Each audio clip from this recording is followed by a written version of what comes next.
Yeah, so this is a challenging time for lots of businesses. What we are seeing now is probably accelerating digital adoption like anything. And even in the industries where it was not really necessary just 2 years back. And that's what this talk will majorly cover, how digitalization is actually not an option anymore. It's more of a missing ingredient in a lot of sectors and different kinds of digitalization. In the sense, who is the end consumer and what kind of human touch do you want to convey, even though remotely, digitally, at the end of the day, customer is still king. And when the customer is not sensitized about the benefits that your offering can make, irrespective of the R&D, irrespective of the scientific breakthroughs that the innovations might themselves be based on, the customer is simply going to look for a more readily consumable solution. So let's see how different kinds of digital adoptions have been happening around us. So one of the most common is in this area of music, and I'm taking this because this is a precursor.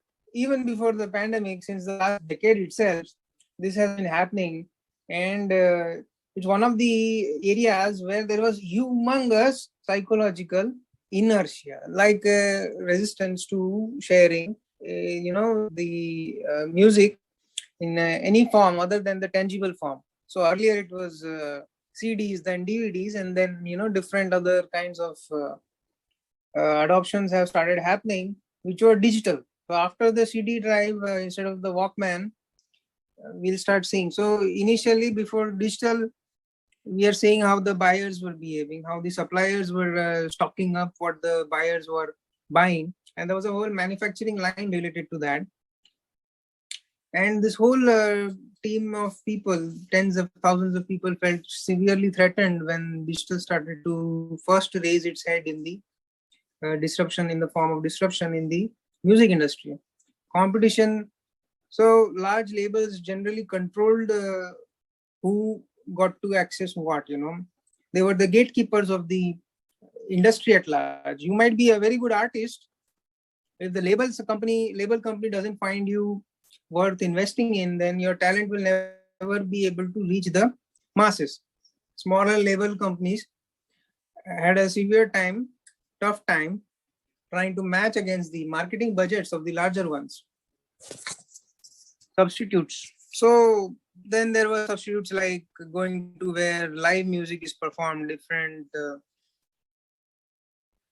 auditoriums and other such avenues. That was the pre-digital landscape. Now the disruption in digital starts with just the invention of the file format. So what happened is the entire information that would take hundreds of MBs in the earlier formats, OGG and whatnot, it was shrunk down drastically without severely affecting the bitrate of the music. Now, if you can do two things here, we'll see that this is also a kind of resolution of the contradiction. So here we are resolving the contradiction of handling same quality music in a fraction of the footprint, file size, which then allowed even the older telecommunication networks to manage the data rates. And by doing that, what is available is that the customer can be reached in places where there are no shops to sell CDs. And that scenario has a huge resonance with what we are living in 2020.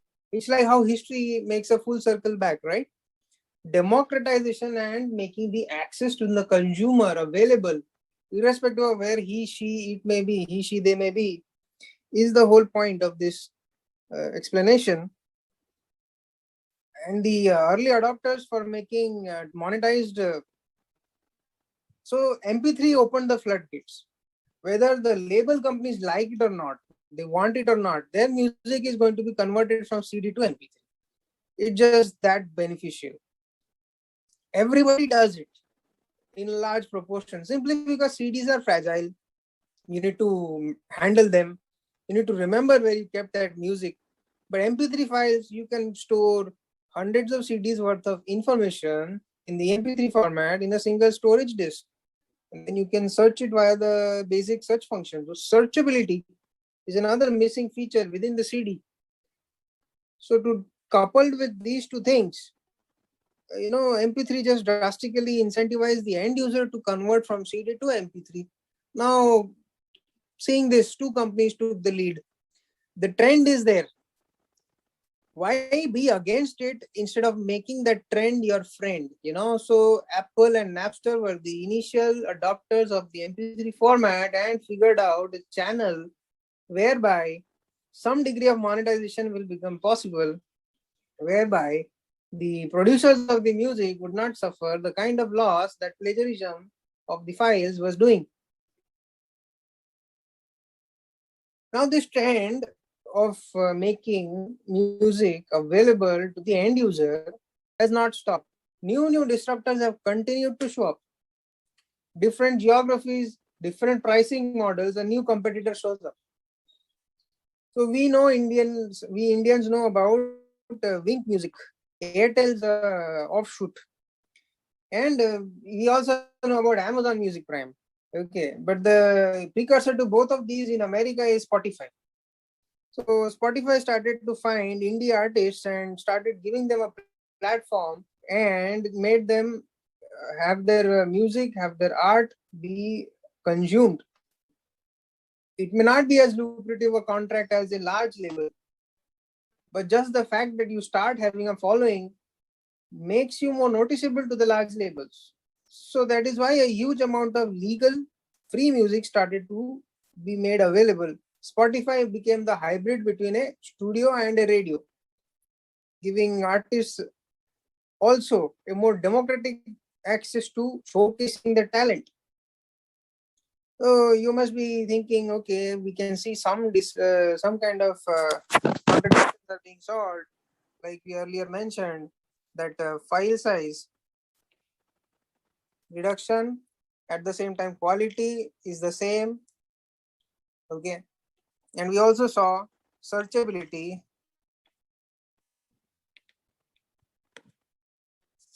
without needing to manually look through all those CDs.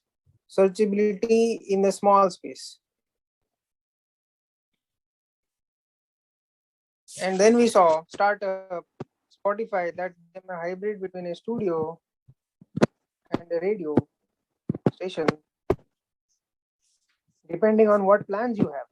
So it's like Spotify itself has experienced the different levels of disruption.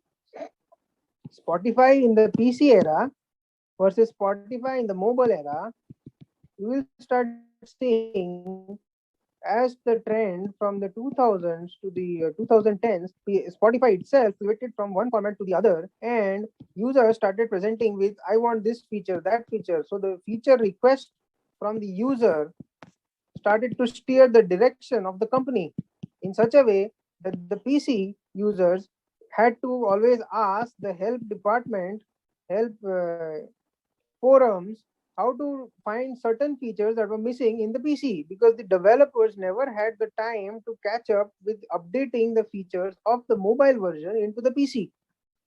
That is the kind of individualization, customization, democratization that we're seeing in the way music itself is consumed.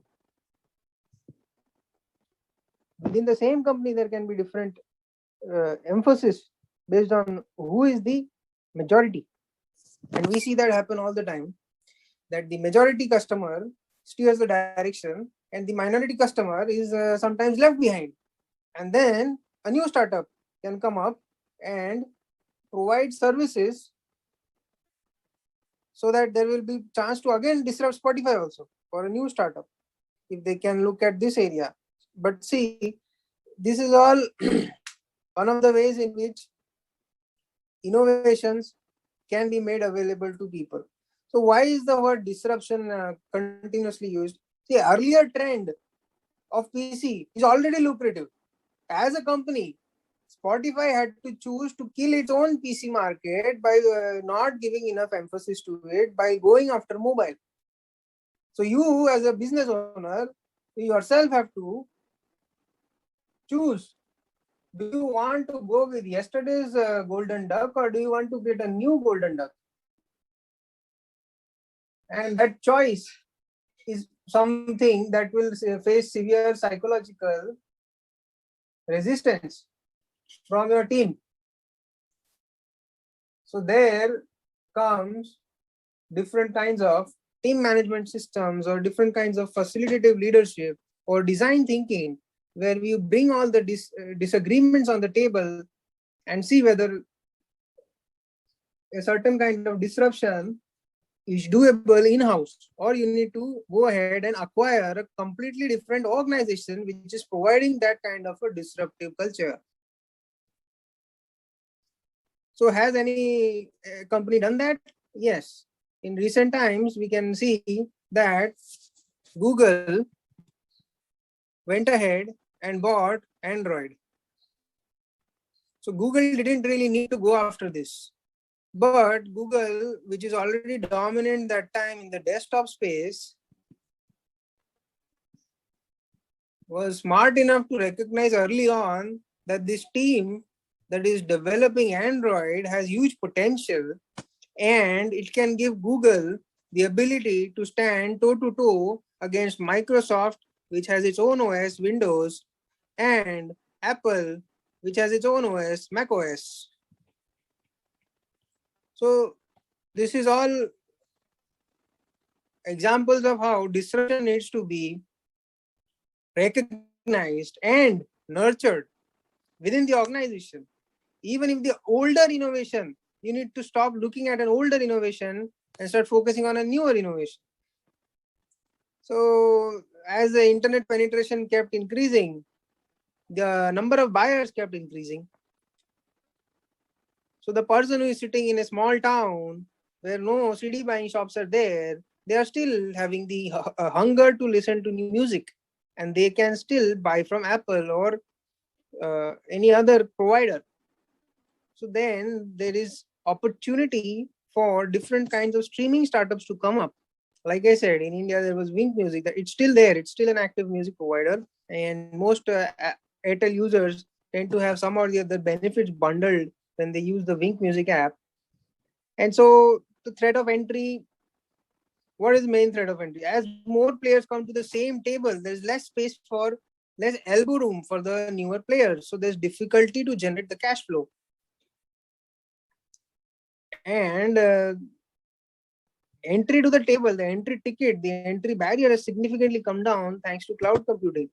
Nowadays, most startups that go for funding and raising funding, most of the time, venture capitalists and angel investors will see whether the CTO or the technically savvy founder is good at handling cloud, using cloud technologies, using DevOps, so that the upfront requirement to buy millions of dollars worth of computer accessories, which are going to depreciate in a matter of years anyway, is offloaded to the cloud provider. So digital comes in various kinds of entanglements or different levels of abstraction. So as the threat of entry barrier comes down, competition is there. It's easy to switch from platform to platform, and per unit revenue is shrinking. And then substitutes that were pre-era to music in the real world, they are still there. However, in this case, in 2021 and 2020, the real time or in-person consumption of music has reached a staggering zero, very low, unless the musician is within the society itself or other such closed groups. It is not possible for us to go to the theater and to listen to Carnatic or any other classical music. So that is the difference. The substitutes in the real world have come down, but the digital adoption outside of music is also going on. Now, what are some of the factors that are prevalent in this? Streaming is easily accessible, it's more affordable, no purchase per song needed. Just 5 to 6 years back, in 2014-15, a lot of music was bought at the rate of a €1, $1 per album, even in Apple Music Store. Now that music is available without paying upfront, revenues have industry-wide staggered. So resistance is still there. A lot of music you'll find it is not available in downloads, even in your music streaming app. You can stream, you cannot download. Depends. It's down to the label. Because every label also recognizes the need to make their own music available on their own site so that they can charge. Others are not giving that kind of per record, per file, per music, per song revenue. So then the gatekeepers have not disappeared. Sony Music has not disappeared. They've just managed to reinvent themselves and become digitally available. So you can see them for free and hear them for free. If you want to own the music, then you still need to pay them, depending on different albums and stuff. So there are so many different solutions that started to emerge. Yeah, so a lot of music forms have been acquiring each other, and there has been many different kinds of partnerships in place. And then internally also digital music platform. Similarly, video streaming platforms like Eros now have started to come up, where all these studio houses are creating more and more content so that they can attract the attention. Now we have started moving from possession to attention. We are now an attention economy. So startup does not want to be merged. What are some of the potential solutions, right? Now every solution requires us to go through some or the other procedure. Startups can have differing founders. Even in the latest example of Flipkart, we can see that one of the founders had to exit and only one remained. So because once you go for an M&A of any kind, you are giving away influence and control to the largest buyer. So what is good for the organization may not necessarily be good for the founder. These are all kinds of conflicts, and these conflicts need to be harmonized. So contradictions need not always be in the realm of physical principles. You can see different contradictions arising in terms of emotions and ownership. So as long as these conflicts and contradictions can be harmonized at the level of the organization, then we can start seeing the benefits of technology pivot. The trend can be respected. Either the trend is the friend, or the trend will, end your own business. You end your business before the trend ends your business, and you become friend with the trend. That is the kind of scenario we are all facing. Diversify company products. Music alone is not enough. Then start making different kinds of goodies, t-shirts, all other kinds of things that can merchandising that can make sure that an alternate revenue stream is there. Similarly, start looking at, like I give the example of yours now, how to branch out into a different media like video, and accessing more and more customers through advertising and creating partnerships with SIM card providers. Potential solution. So, digital music firms, nowadays you see the kind of marketing that is happening is so subtle that entire songs are being written on brands. If you cannot advertise, the brand itself is becoming the advertiser of the song. So if the end user doesn't pay, is not going to pay, then you need to figure out an alternative. Then it all starts to look like the multi-sided business. So here the user, and here is the advertiser, and in between there is Facebook, there is YouTube, there is Google, and so on and so forth. There are different providers in these multi-sided marketplaces. And now music companies themselves are becoming the same. You start seeing more and more songs, and it's already out there, like a song that keeps talking about a brand called Italian luxury brand called Versace. And these are all influencing mechanisms. So, customer base broadening Means you keep going after what the youngsters are looking for. As newer and newer people keep coming,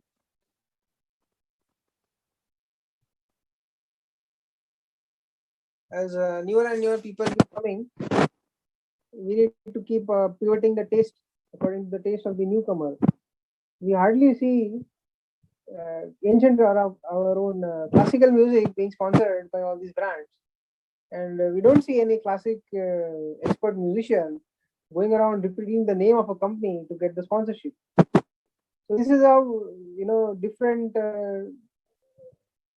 market scenarios lead to different kinds of adoption in the grade of the product itself. So potential solutions internally, some of the challenges, everybody is going to raise the finger and say, oh, you want us to make our processes such that we can align and merge with that company, that acquisition, that and all is so time consuming. Just let me go and do my own work, my own research. And similarly, if you bring in any kind of company into your company, you need to pay quite a bit of money to lawyers and accountants. And if you go through a large consulting firm, McKinsey or any of the other big four, then you have to be prepared to, see $1 million, millions of dollars going into that kind of expensive consulting. And oftentimes we see product cannibalization. So what is an example, recent example of cannibalization? We can see that ever since the Teams product has come up, we hardly see any mention or advertisement of the Skype product. So Skype was acquired by Microsoft much earlier, and then all the goodies inside Skype have started being transferred to Teams. Now Teams has become much larger than just a video conferencing platform. It is a scheduling also. It is almost a mini project management tool also. So like this, each software as a solution, since it can be updated infinitely via a process called DevOps, what we are seeing is that more and more features are getting bundled. Earlier, you could use the Windows app or like Microsoft PowerPoint and Word digitally, remotely. Now you can use an entire virtual machine. So your machine, that is your local machine, you can on an on-demand basis increase the RAM and the CPU core by doing a partnership with by taking up the subscription of Windows 365. This was Office 365. This is Windows 365. The entire CPU itself can be scaled up. So you might have a 20,000 rupee laptop for 20 minutes or 1 hour, depending on what kind of time duration you have rented. You can suddenly have a performance of a 2 lakh rupee machine. That in itself is a disruption.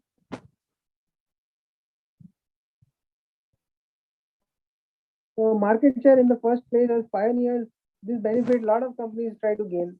For this, a lot of R&D expenses are happening. But what we have seen in the entire cloud industry is that most of the major cloud providers are not, and I repeat, are not the pioneers. So who was the pioneer? The pioneer was a company called VMware, virtualization experts. They started the trend of virtualization, but they had the same psychological inertia that we are selling virtualization to servers, virtualization software to servers. Let us remain as a software provider. Let us not go into the entire stack. Let us not bother about making the hardware also available to the end user. Since they made this choice to remain a software business, then others came in like Google, like Google Cloud Platform, then Amazon Web Services, and so on. And they came in and then they used the virtualization technology and they made their businesses expand much more than virtual VMware. So this again is a conflict. When to be first to market, when to be a smart adopter of existing technologies. This is also a question that teams need to answer for themselves, depending on a lot of factors. So risk and mitigation. So like I said, time and not being pioneers. So hard to find suitable person for engineering team. Because see, in the case of VMware, if you want to go from a pure software play to a hardware play, you need so many new kinds of people. So that means you're actually you're almost like you're building a new company inside your company. That's pretty much it. Disruption means, in one word, can you rebuild your company from the ground up with new teams and new requirements that will satisfy the changing taste, the new taste of the users, or will attract new users, new customers. So customers may certainly feel uncomfortable with the new technology. It's entirely possible. For a long time, a lot of Apple users complained about the butterfly switch keyboard, and Apple ignored until several class action lawsuits were taken against him. It's only now in their M1 series devices that they have stopped doing that. They have stopped putting in the butterfly switches and they are using a little bit more reliable keyboard system. So what happened was this butterfly switch keyboard was very fragile, and it is not just fragile, it takes more money to replace. The design was such that it made you to visit the Apple store again and again, generating a recurring revenue for the company at the expense of the customer. So this is also a side effect of new technologies. So hard to find, and I've covered this, and yeah. So available discounts and available options. All the time you need not, buy the most leading competitor. Discounts and available options. This is something that Mahindra and Mahindra has done. There's a Italian company. They acquired this Italian Pine Farina. This is a sports company. They were having some struggles in 2014. So Mahindra acquired them, and now Mahindra is creating sports cars worth $2 million each. So there are always discounts available, different geographies, different market conditions. We need to take advantage of that. Now let's take a different look at a different industry, biotech entities. So biotech entities must mitigate risk from multiple sources and satisfy different kinds of authorities such that success for the stakeholders is achievable. Number one is always the patient. Very recently, just 2 days back or something, an Instagram celebrity wanted to undergo some surgery, and poor lady, a healthy lady, gym going lady, very fit, she had a cardiac arrest. Now that can completely tank the efforts of the company to promote themselves and their technology to stop sweat production once and for all. They had some technology that was using heat, and via heat they were affecting the sweat glands, and by that they were reducing the odor. And they'd done through all these testings, whatnot, and all of this was happening in a South American country. But the events, the way things played out, it went against the company. So these and all risks are always there in the health sector. In spite of hundreds of simulations and trials on other living beings, how a human body ultimately reacts to a new treatment is always a question mark. But that question needs to be somehow mitigated, answered. This was an extreme case, a recent extreme case, but there are other methods and systems in place. So the economics of drug development. So as you can see, number of medicines and biologicals that were approved is not a linear trend. So although Moore's law is saying that exponential growth in the computing, which has already started plateauing, but still for a long time, from 1999 till the 2000s, 2010, 12, till then new processors were being made, new nanometer processors were being made. transistor size was shrinking, and we were seeing exponential computing power. Even then, it does not guarantee that your sanctions of the drugs will increase exponentially. In fact, we can see that the trend has been coming down for the sanction of new medicines for a while now, between 2005 and 11. So these are some industry-wide factors that can influence your drug adoption and development. So here you can see that prescription sales was coming down, but sales growth was going up. So these are also some contradictions you can see in the sales itself of your product. So the doctor being the influencer used to be enough. Now doctors new prescriptions are not there, but the people with the old prescriptions, they are consuming more medicine. This is one of the interpretations of this graph. So what is happening is, at some point the patents will expire. So sales growth will still happen, but it will be growth on drugs and medicines that are not patented by the company and by generics. So we see so many new startups in India that have made this their theme, their central theme, their premise of getting funding is that they are providing good quality generic medicines at a huge discount, 50 to 60% discount, in some cases even 85% discount.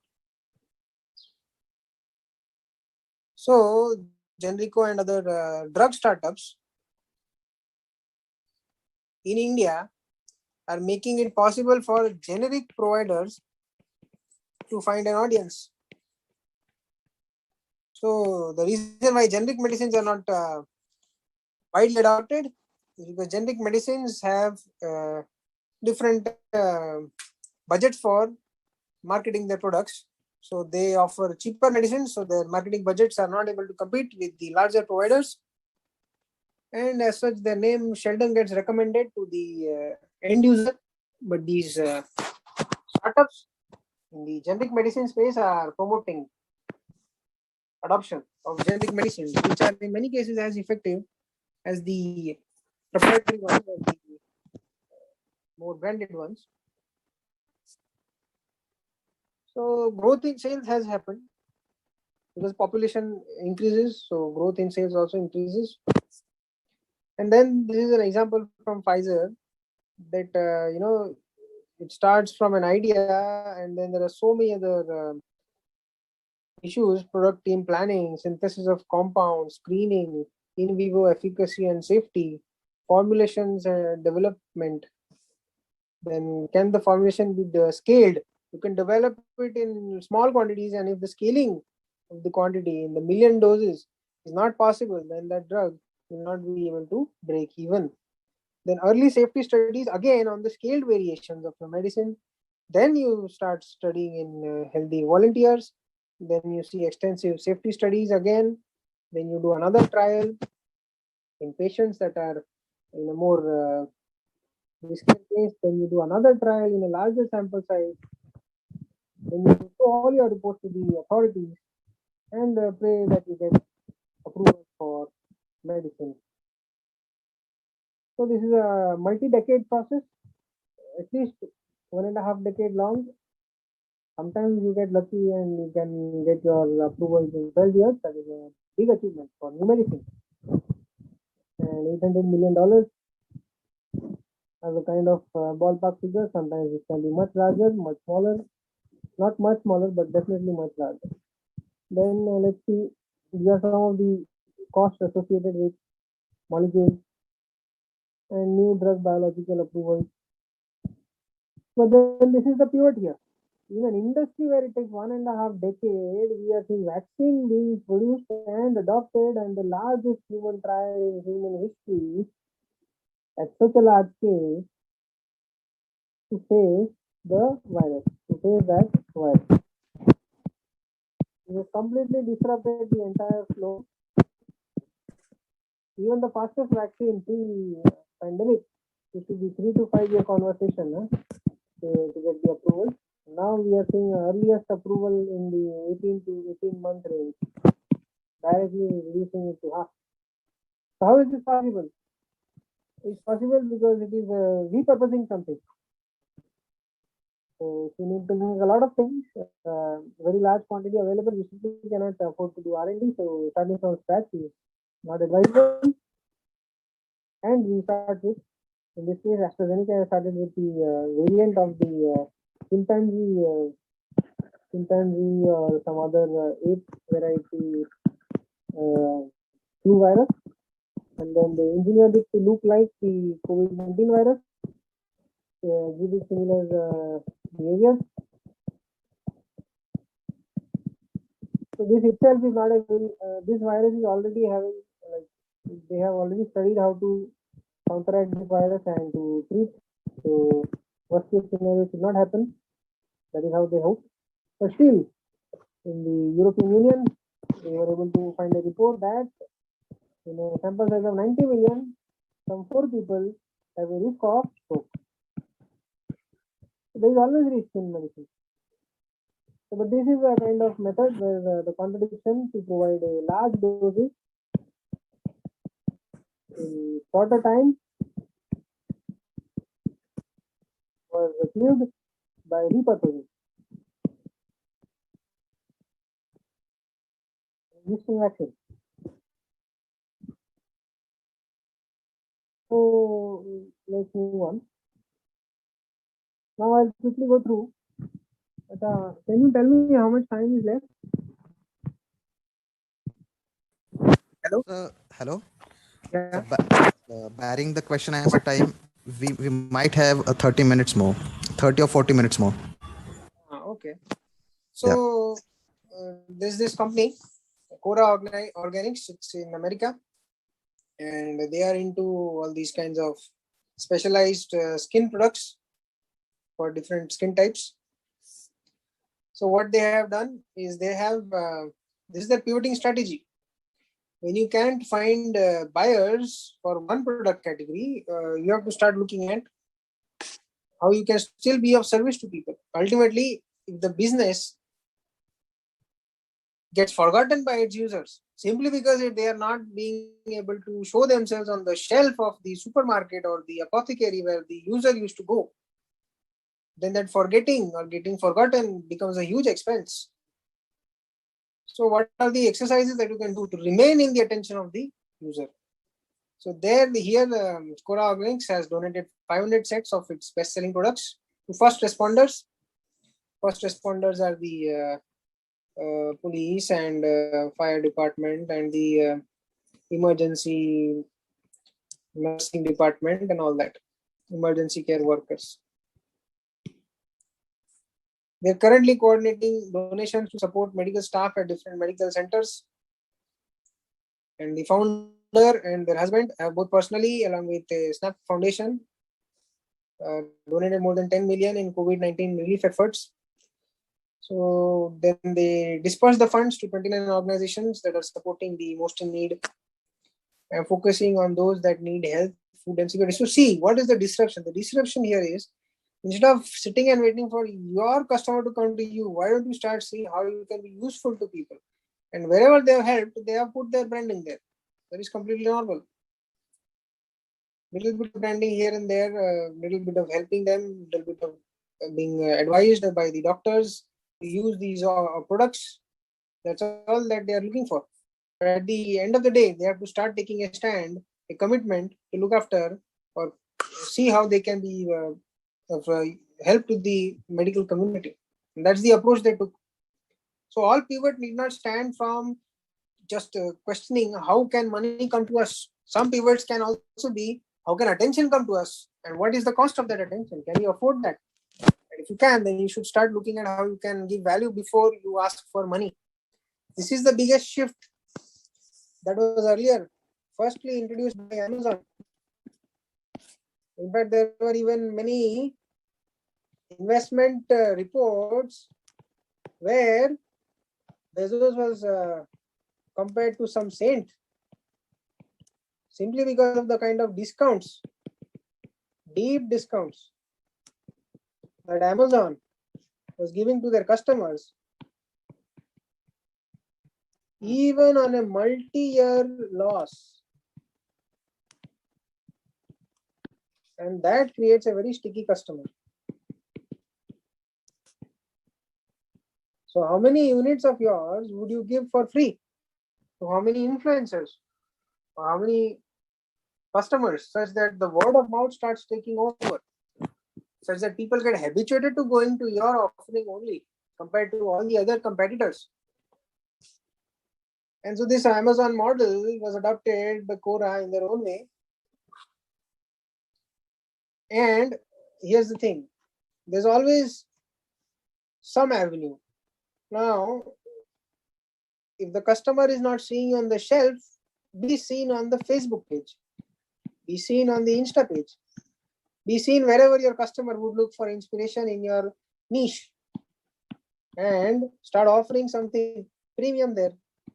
So that's what they did. They started offering education and master classes on how to look better using their products. And that has become an alternate revenue stream for them. So each week they get different guests, and on their own network, they start promoting their products. But product is in the background. Here, looking good or associating with the values of the end user is the foreground.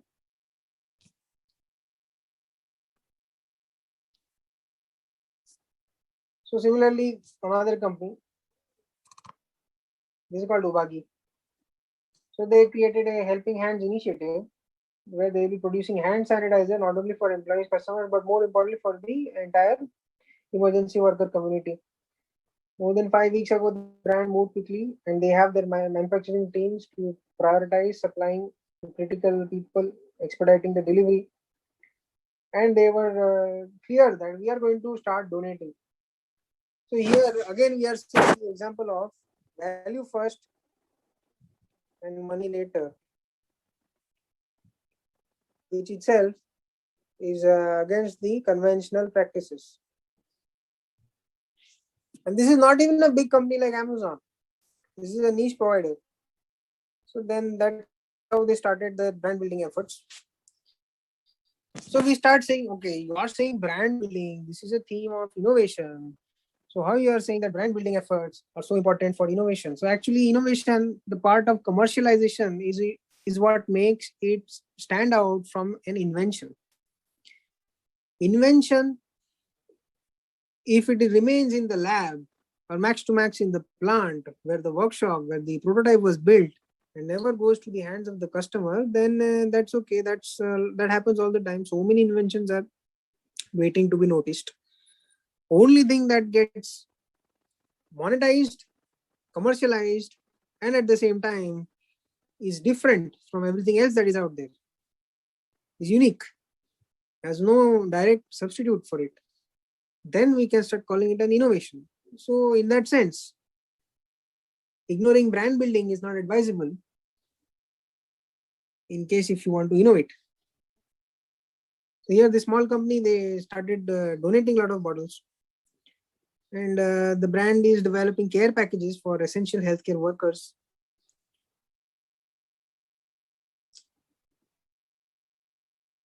So then we see Theragun. So when you clap or when you slap, then the sensation is called percussion. So this percussion technology, all expert massage givers and physiotherapists, they use this, and it is widely adopted for many decades. But the typical percussion gun, it's called a gun, but no projectile comes out. All there is a motor and a vibrating pad, and the pad is applied on the patient's back or limbs or whatever is needed to be massaged, and that's how it happens. So typically it's a corded device, it's heavy. Theragun is the leading provider here, and they have started to create these battery operated and very ergonomic and stylish percussion guns that you can carry around. So you just did some kind of running and you need to relax your thigh muscles or any other muscles, then you can use these portable percussion guns. They are extending, they are donating thousands of masks. So this is common theme now. Get noticed by being of service, and then provide extensive online discounts. At the end of the day, some dollars in is better than $0 in. So even if you have to give deep discounts, let the customers keep remembering you, keep interacting, keep transacting. That's super important. So to access the exclusive frontline discount, medical personnel can simply reach out, and they just need to validate that they are such and such providers, emergency care, and so on. And there is a whole process set up to deal with that discount. And with every device sold, Theragun has pledged to donate 100 meals to those, through Feeding America, and the brand has recently surpassed donating 250,000 meals. So word of mouth matters, and if you start showing your commitment to society itself, then adoption also increases. And there is no big celebrity involved in the entire process. Another disruptive thing. Otherwise, we have been seeing a lot of celebrities also nowadays coming and promoting a lot of things. But now this company has to do it by treating the frontline worker as their main celebrity, main anchor point. Pathwater is another use case where this water brand has seen 3 times growth, and they also created their initial attention by donating water across a particular area they started. So if you are clear that you're not doing something mass market, because this path water bottles are more premium, they look more premium, they cost more money, and their target audience was in the California Bay Area where the celebrities live, the Hollywood celebrities. So they realized that if we start donating, then our bottles will start appearing, and the more we get attention, because now everything is about reaching your customer first. And once you start getting there, you can start seeing how you can start giving discounts and create a subscription plan. There's even an entire book on subscription economy. I forget the name of the author, but it's a bestseller, so you can look it up on Amazon. You keep giving value for free, and then you hook your users or you habituate your users, and you offer them something on a monthly basis. This is in short, but the book goes into much detail. One of the common things that many Indians are now subscribing is to the OTT providers, whether it is Netflix or the Prime or Hotstar or whatever you may consume. What is Routine, this vitamin company, doing?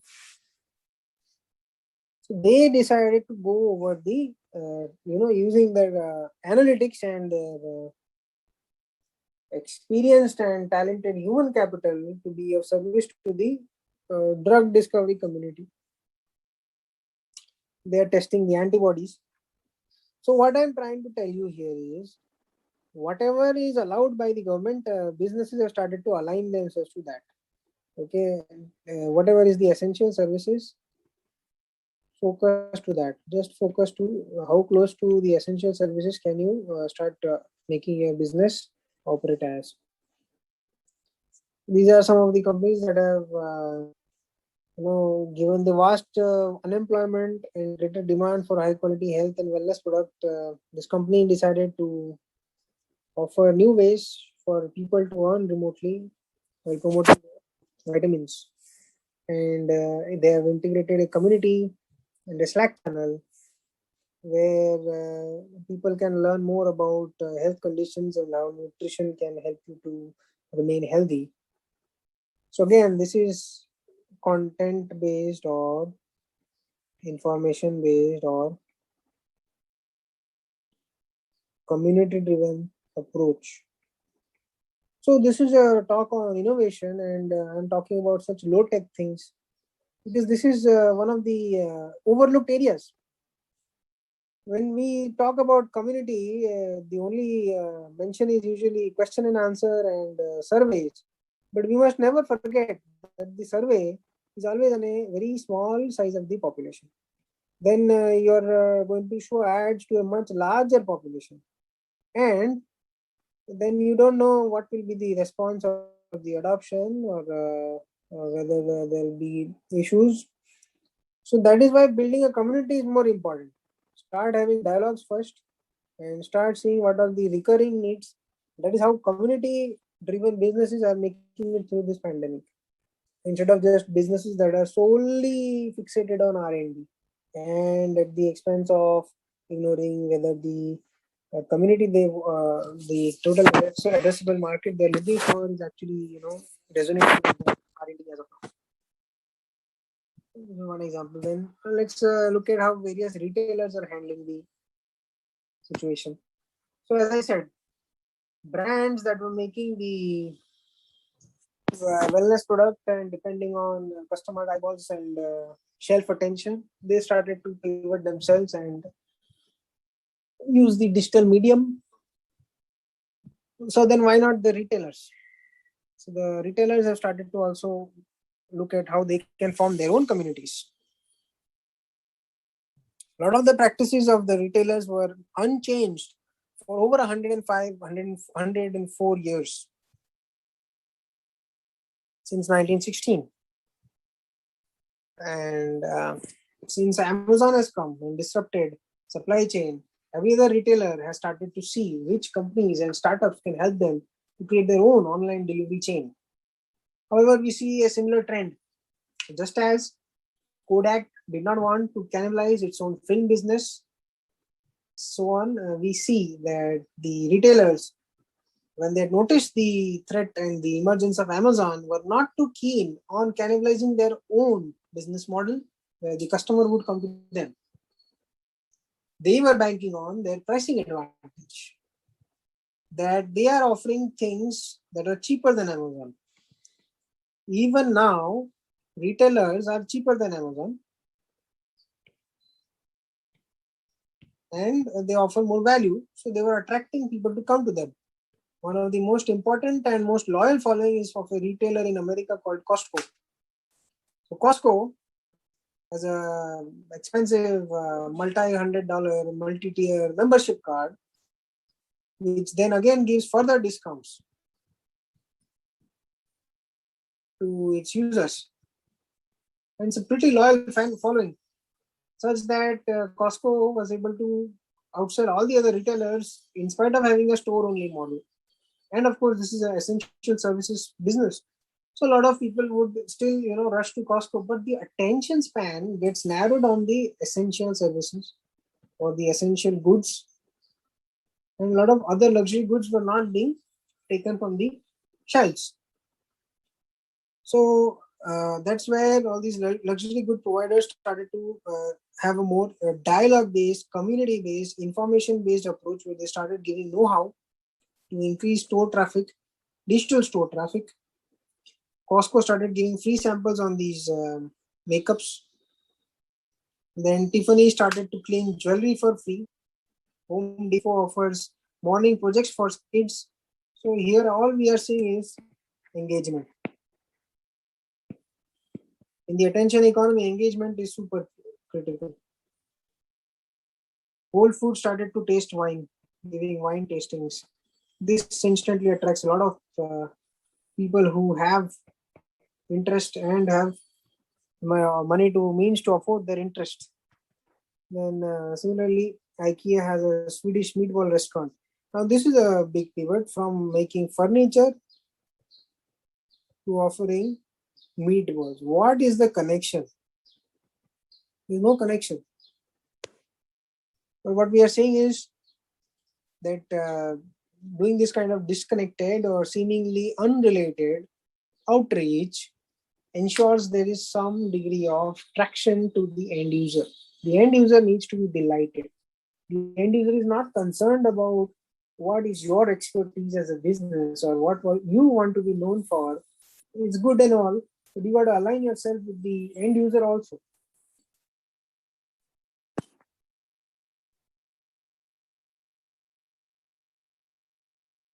So I think we are done. Or should I continue? Or should we take questions? Participants, if you have any question, you can just unmute yourself or put your questions on the chat box.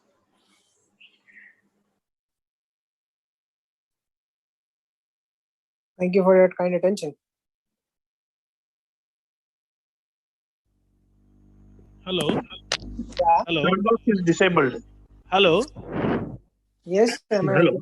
Sir, how can small companies sustain even they when they decided like to give some products free for some time or to some location, then it will a big problem for them. So in that case, what will be possible? Yeah, so in one of the cases, they were giving discounts, not free. How small or how big you are is an important criteria, definitely. In the case of this, in the case of this, or which one was it? Well, one of these two, frontline discount, Theragun. So this is a small company with an expensive product. Okay. They may have made it portable and more user appealing, but that won't magically vanish the cost of the motors and all the other things that go into making this device. So they decided we'll start with a user adoption. We will start looking at end users in the front line and give them deep discounts. And so even if you're a company that cannot take this approach, then you have to answer one question: how will you make people know about you? You can have any other approach in your business, but people need to know about you. So approaching a celebrity, even a YouTube celebrity, is more expensive than giving discounts to frontline workers. In this company's case. And even it has been also observed that even if Amazon is giving discounts, there are too many players, they are also giving discount, but on the outside for customers, now they are becoming habitual and they are becoming more choosy. If suppose they want to purchase some product, then they are going on certain sites, okay, and they are checking where is the maximum discount, and then they are deciding whether to buy or not. Likewise, actually, you are only fixated on the discount part or the value giving part. When I told you this part, I gave you examples of where community building is happening.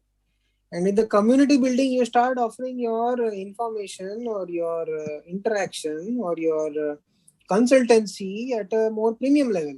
Now the product itself is not the end game. It is the entry ticket into the attention of your customer. After you get the email ID and the phone number, without which how you will sell somebody anything online nowadays, I don't know. So you need to get these two. Then you initiate a dialogue, find the 100 people, 1,000 people who need your offerings, and interact with them, create a community. And then in that community, you start offering information services or courses or consultancy. And that is how businesses are doing. What do you think is the need for this Home Depot company to give kits to children? Sorry, Saturday morning kits to children. There is no financial gain in making kids play. They are not IKEA, or I mean, they are not a Lego company. Home Depot, for your information, is a plywood and hardware mega store. It is the Walmart of plywood and hardware, like nails and different machines that a carpenter or any other house builder will use. So what will they do by giving kids kits? They are getting their parents' numbers, and then they'll start keeping a track on whether your sink is broken, you need a new sink. They will start sending you the details of the sink or end-to-end services. And so you need to start planning on offering more than just your product alone. okay, it is just you can say starting way to attract customer only. Yeah, and that too, you need to be clear on characteristics of the customer. If you see in the case of Jio, Yes, a lot of free internet was offered, right? yeah, right. Even Right, but did he? 1 year they have given 1 year subscription free to all people. But But did he offer the internet free to people who only have desktop, do not have mobile phone? Did he offer that? No. Yeah, because he wants people's habits to change, that wherever you are, you want to be able to look at Google and ask a question. Wherever you are, you want to be able to, he wants people to want that music access. So that 24/7 making another human being having a new organ called mobile phone, that and all, he wants people to get addicted to his network. If he gives you free internet on desktop and home Wi-Fi, will you get addicted to his network? No, no. That is how he monetized. He is the most successful example of converting from free to paying audience. Yes, yes. In the world, whole world. Yeah, yeah. Yes, yes. Thank you, sir. Hmm.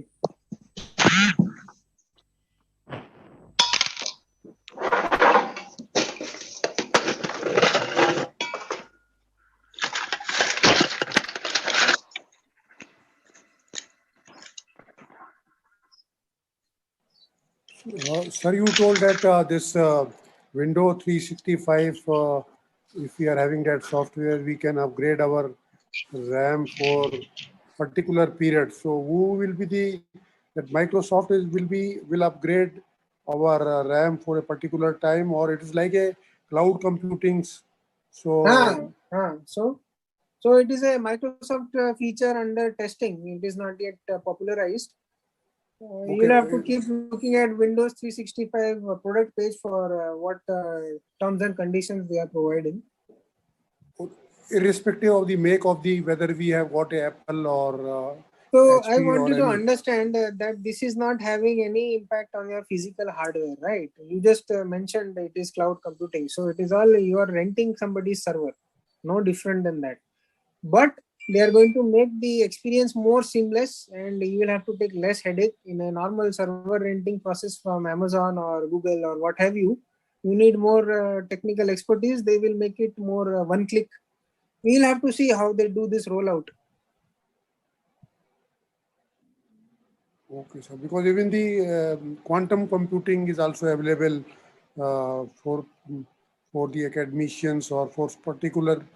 There is a queue, so but it is free. So for maybe for testing purpose or. Where you are getting access to a free quantum computer? I'm curious. Can you elaborate more? No, we have in one of the session, one of the speaker has told, he has shown how the quantum computing can be used. Even in that session, he has used it, and there was a queue. So you may, if the queue is long or the query before you is taking more time, then you have to wait. So that he has shown. So I am sharing that experiences. I have not used myself. So some small major differences are there. Here Microsoft wants more and more people to rent server space from them. So the queue will be negligible or it will not be there outright. So you pay money, you rent their resources.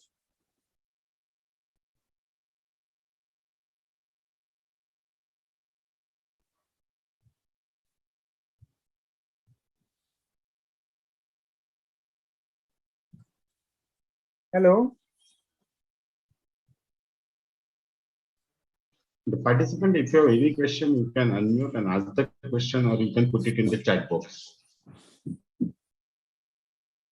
Somebody please coordinate what all questions are there in the chat box.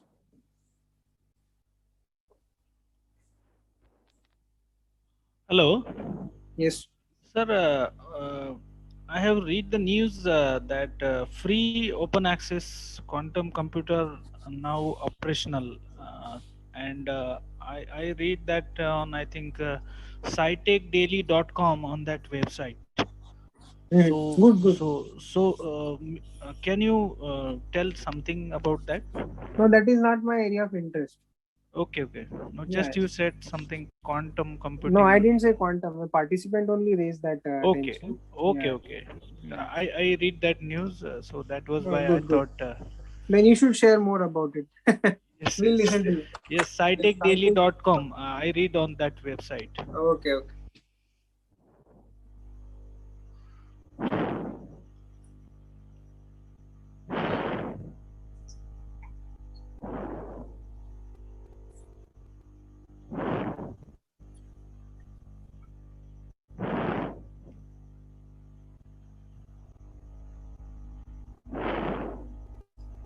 think there is no questions from the participants as such.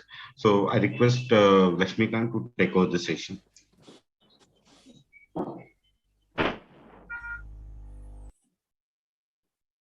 So should I stop screen share? Yes, sir. Okay.